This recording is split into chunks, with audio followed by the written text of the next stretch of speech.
And this is about a kid, a young man that goes from Miloi'i, goes on travel.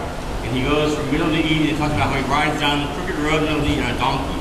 That's the first verse.